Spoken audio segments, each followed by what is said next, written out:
trade partners feeling the struggle. Most likely prices are going to go up. Our DC Bureau is live with more on one of President Trump's reciprocal tariffs. Chance and Chrome. A protest takes place after a viral video of the conditions inside the detention center was released. And wrongfully deported for body art. He later told me after being detained for 8 days that they transferred him to a detention center. A family member speaking out. These stories and more coming up on Newsbreak. Hello, South Florida. I'm Stephanie Tenia. I'm Ivani Lewski. Happy start of the month, everybody. Today is Tuesday, April 1st, 2025. Live from the Lee Caplin School of Journalism and Media in North Miami, this is Caplin News. A new month for the Trump administration reshaping U.S. trade policies. As Americans brace this week for new tariffs on imported vehicles, an updated from the White House shows that tomorrow could be an even bigger day for U.S. trade. Our Washington, D.C. correspondent Isabel Rivera is live from the district with more on the story. Good morning, Isabel. Good morning. President Trump said over the weekend that the reciprocal tariffs that he'll be revealing tomorrow in what he's calling Liberation Day will now apply to all nations, not just those with the largest trade imbalances in the U.S. Now, this comes in despite the Trump administration suggesting that the launch would begin with a handful of countries to start. Take a look.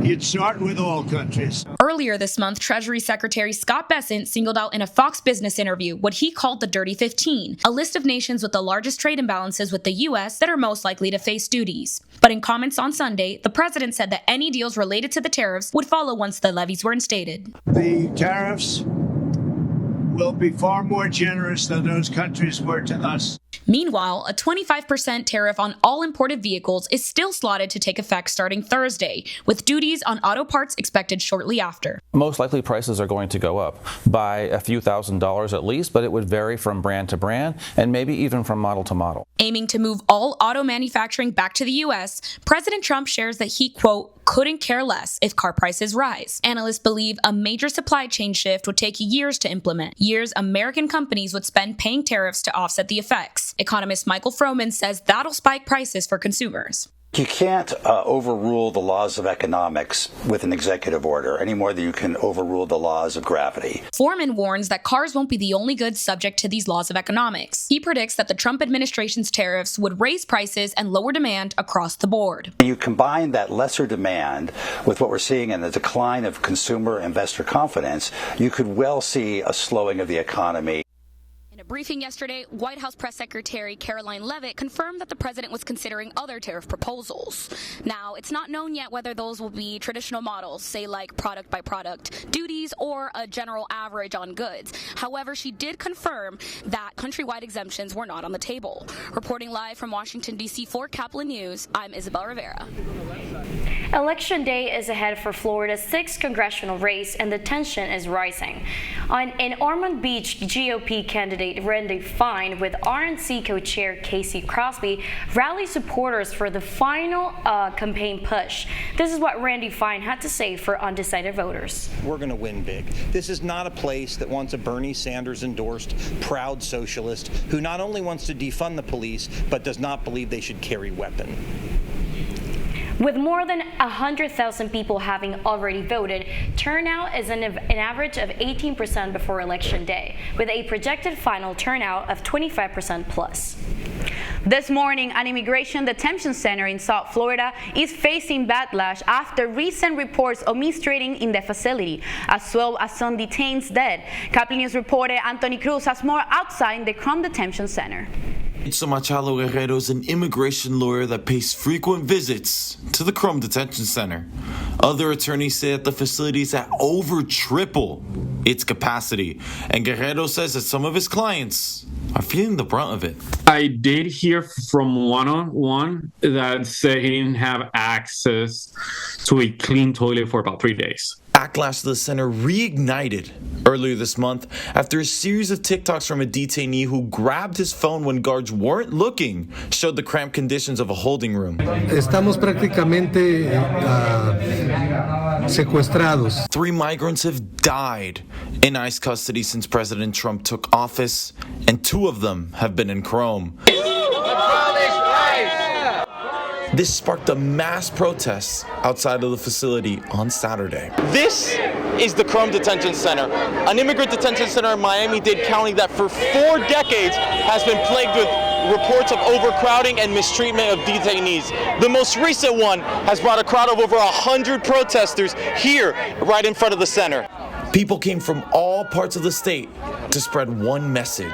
I drove out here from Orlando, Florida. I got up at 6 a.m. to be here because the way that these migrants are being treated, the immigrants are being treated, is inhumane. And it's for no reason. These are hardworking people. They pay their taxes. They're not hurting anybody. Protesters also advocated for recent ICE detainees nationwide, like pro-Palestinian activist and Columbia University student Mahmoud Khalil. We've realized that putting names to faces and really humanizing the victims of these hate crimes kind of makes people realize that that is what they are, is hate crimes. And regardless of somebody's citizenship status, they deserve to be treated as a human. Secretary of State Marco Rubio said in a press conference in Guyana last week that protesters like Khalil were misusing their visas. We gave you a visa to come and study and get a degree, not to become a social activist that tears up our university campuses. And if we've given you a visa and then you decide to do that, we're going to take it away. Reporting for Caplin News, this is Anthony Cruz. As the Alien Enemies Act invoked by President Trump continues to target Venezuelan gang Tren de Aragua, there are claims that this morning that detainees have no evidence linking themselves to the gang. Caplin News reporter Grecia Pacheco spoke with a relative and has more on the story. Good morning, guys. Yes, yesterday I had the opportunity to speak with Juliana. She shared her brother's story, explaining me that she believes he was taken to El Salvador solely because of his tattoos. After President Trump designated the Tren de Aragua gang as a terrorist organization, El Salvador President Nayib Bukele accepted deported migrants, suspecting ties to the gang and placing them in high-security prisons. Despite the U.S. District Judge James Boasberg revoked the deportation flights under the Alien Enemies Act minutes after those flights departed. Among those deported was John William Chacin, a 35-year-old Venezuelan father of 2 and tattoo artist. His sister said that he entered the U.S. using the CBP-1 app before being detained. On October 8th, he presented his appointment at the Chaparral Port, which was through San Diego. He later told me after being detained for 8 days that they transferred him to a detention center, basically a prison. He told me he was going to remain in legal custody for investigation because of the number of tattoos of his skin for 90 days. John's detention was prolonged for 6 months. While he was able to communicate with his family through an app provided by immigration, he frequently complained about being treated differently due to his tattoos. The officer told him that his record was clean, that he had no criminal record in any country, and that this could help him a lot to get released. They were just waiting to let him go. I was able to identify my brother throughout all the news report going around, thanks to a tattoo he has on his shoulder, the way he was sitting, and a pair of glasses he was wearing. I truly had faith that he was going to get out of this and start a new life from the scratch. But it turns out that now his life has been ruined. His dream got short. He has never had any contact with any involving any gang. He doesn't belong to any of the groups they are accusing him of being part of. The desperation and anguish we feel are overwhelming, and I'm asking that they please review my brother's record. And I know the same goes for many other people who ended up there. Now the family is asking for help through social media, stating that this is not justice and that essentially John William is being held in El Salvador as a hostage due to the lack of an open legal case either there or here in the United States. Reporting for Caplin News in Miami, I'm Grecia Pacheco. U.S. District Judge Edward Chen in San Francisco has blocked the Trump administration attempt to end temporary protected status for nearly 600,000 Venezuelans. Department of Homeland Security Secretary Kristi Noem moved to end TPS just 3 days after taking office, putting recipients at deportation risk. The court ruled that by revoking their TPS status, Noem is exposing them to possible imminent deportation. In his ruling, the judge emphasized that ending the program would have a significant impact economically on the U.S., affecting workers and communities nationwide. When you think of fashion shows, you probably only think about the posh aspect of it. Local production company Push and Purpose knows how to bring a deeper meaning to the fashion industry. Caplin News reporter Emily Gonzalez attended a fashion show hosted by Push and Purpose, partner with nonprofit organization Not Just October, and has more on this story. Breast cancer is celebrated every year for an entire month, but often after that month is forgotten. I'm here at a fashion show hosted by Push and Purpose and Not Just October to celebrate women's breast cancer. The event featured a variety of people that had unique backgrounds in the arts. I started volunteering for My Muse Swim Week events because my fashion school was really encouraging people to volunteer and get hands-on experience. But then I found out Dr. Mike was actually doing the same Push and Purpose event for Art Basel, and I thought it'd be really interesting to get into volunteering for events for charities. Each piece of clothing had unique designs to draw in the crowd. I think fashion is beyond what you wear. I think fashion is about personality, individuality. It's about being able to just express who you are and not really care what people think. Today, I think it's the mix of different designs. We're starting the show with couture, very beautiful, elegant dresses. Then we're transitioning into swimwear. Despite the vibrant clothes and lively music performances, Dr. Mike and his team maintain the event around the cause. And we like to create very memorable events. But when we have an event, we like to align with a charity organization.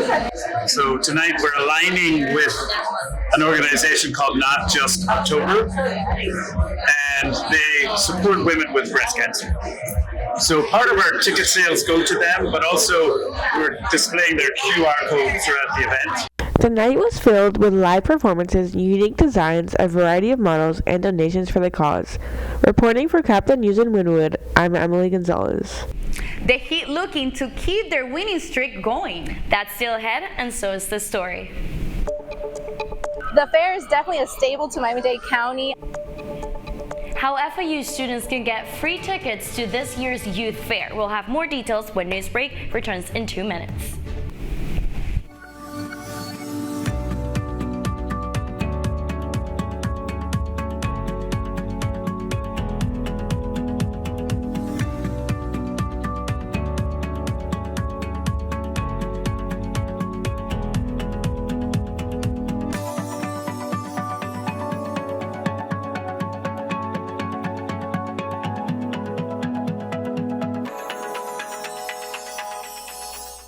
See us dream.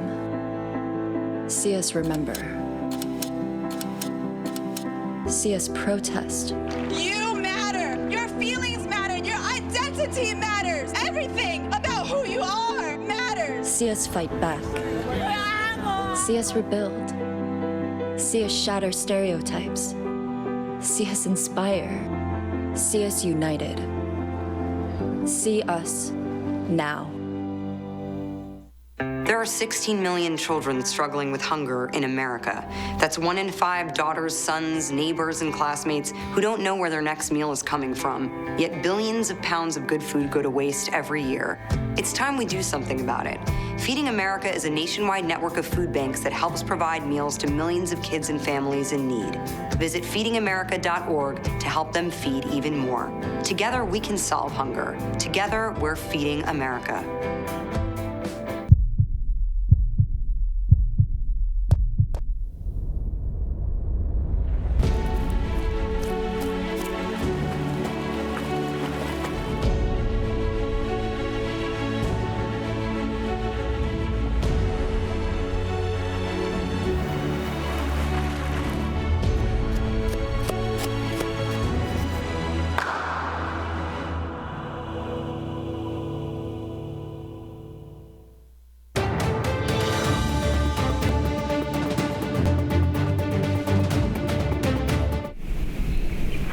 It's a South Florida staple back again for their 73rd year. Spring season is here, which means the Youth Fair is back for another year of fun-filled rides, games, and food. And we got you covered with everything you need to know. Caplin Julian Lascano has more on all the things you can expect from this year's fair. The 73rd annual Miami-Dade Youth Fair is back and better than ever, and this year it's gone retro with fun-filled rides, food stands, and games. Let's see what this Miami landmark has in store for us this year. A local staple, the Miami-Dade County Youth Fair has been bringing fun to families since 1952, with over 500,000 participants coming annually. The fair is definitely a staple to Miami-Dade County. I love the exhibition where students are able to showcase their work there as well. As a teacher myself, I definitely encourage students to participate, whether it's with art or poetry. I think just that alone is a great foundation of the youth fair to promote education. Alongside their classic rides, fairgoers are also brought in by the overwhelmingly delicious assortment of foods, such as corn dogs, ice cream cones, and the ever so famous turkey legs. Places I like to eat, the turkey legs are pretty good. The pork legs, those look really good. In addition to the games and rides, the fair also has a barn where you could pet and see all different types of animals, and a vendor area where a variety of clothes, jewelry, and treats are sold. I like the barn. I like to see the animals and stuff like that. Oh, and the pig races. Those are a lot of fun too. FIU students can enjoy the fair for free Thursday, April 3rd with a valid FIU ID. So whether you want to explore your taste buds or enjoy yourself in a fun-filled ride, the Miami-Dade Fair and Expo is here until April 6th. I'm Julian Lascano reporting for Caplin News. Well, the Marlins hype taking a dive this morning as they got blown out by the New York Mets yesterday. It started off well for the Fish, scoring in the first inning, but after a terrible fifth inning, allowing 7 runs when things were all tied up, it was just too much from the Marlins to come back from. The final score was New York 10, Marlins 4. The Marlins will play their second game of the series against the Mets today at 6:40. The Heat truly are on fire, holding on to their winning streak tight, commanding the court in last night's game against the Washington Wizards.